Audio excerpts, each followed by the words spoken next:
Now this is an absolutely true story. I can guarantee the truth of this story because, you see, it actually happened to me, myself. And in actual fact, a very funny thing never happened to me on my way to this Taj Mahal type palace tomorrow morning at 6 p.m.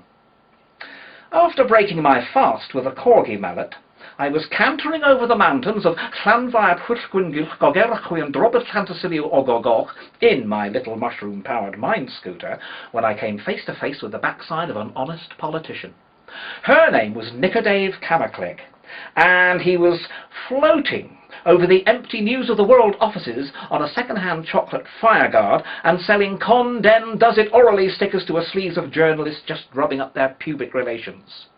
So I stopped, and I asked him if she could tell me whether the sideboard minister was dead yet, who was elocuted next week for drowning himself in a tissue of lies and a welter of bony Fido expense claims. He said she couldn't, but if I went to see Obama bin Laden, he would tell me everything I didn't want to know, including the orifice in which he'd secreted his Quran, which, as we all know now, is the only Islamic weapon of mass instruction. So I saddled the budgie with a double subprime mortgage, safe as houses those are, put me faith in the stirrups and ran 99 miles t'other side the boneyard with me legs in me pocket and me head up me arse. And so I goes on, and I goes on, and I goes on, as I do, until I found myself in the land of little or no intelligence, which was full of bushes and cables and greasy Murdochs and totally corrupt News of the World editors, not to mention bribed policemen and oily prime ministers who were just peeping out of the pocketses of aforesaid greasy Murdochs. And there I met Obama bin Laden, and those lovable old genocides, Colonel Gadfly and Ratko Mladic, and they were pulling an empty missile trolley loaded with the Noel Edmonds fan, Noel Edmonds, who was as usual dead drunk on celebrity drivel and tepid TV hogwash. Out to lunch, they said. 3 lives short of a winning court case, thought I. But they gave me a glass of fried bread and 3 slices of Tibetan lager, so I made my fair ills and weighed on my went. And so I goes on, and I goes on, and I goes on, as I do. And as I was going down a long, straight, narrow, short, crooked, wide road, I met old Rufus, the russet dog, in his 3-legged hat and his bright red fuller's brush tailcoat. "Save me! Oh, save me!" he cried, for the snot-nosed slaughterers pursued him to the death. "Oh, for fuck's sake," said I, "jump up here into my beagle-skin posing pouch.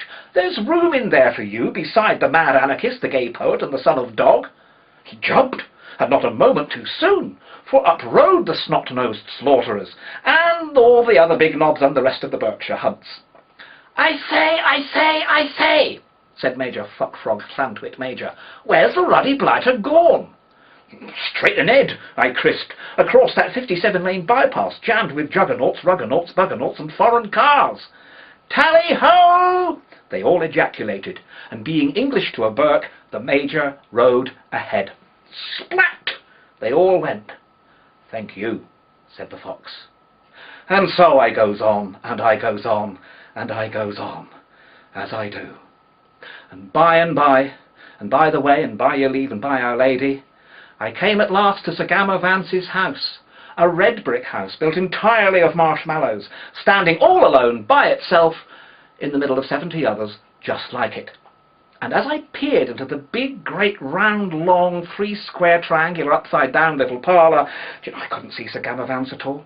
It was on account of him being a giant. But I did see thousands and hundreds and dozens and 1 or 2 wicker bottles, for he was by profession a wicker bottle maker. Well, seeing no one, I turned to go, but then I heard my name called. "Oi! Cushion face!" And turning round, there was Sir Gammer Vans, just crawling out of the stopper hole of a very tiny wicker bottle. "How do you don't?" said he. "Quite ill, please," said I. So he took me into the garden to show me the curiosities.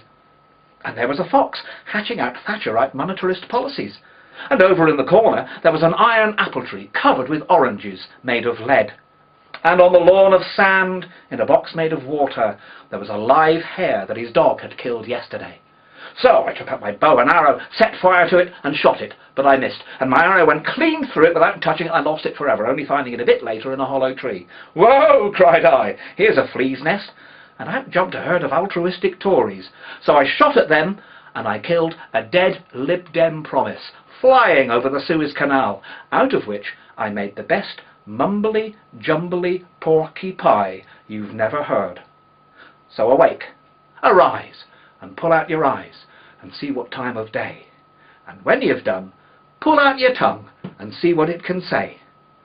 But if you're not careful, it'll get the same disease that mine's got, and go chattering away forever, like a chimp in a fridge.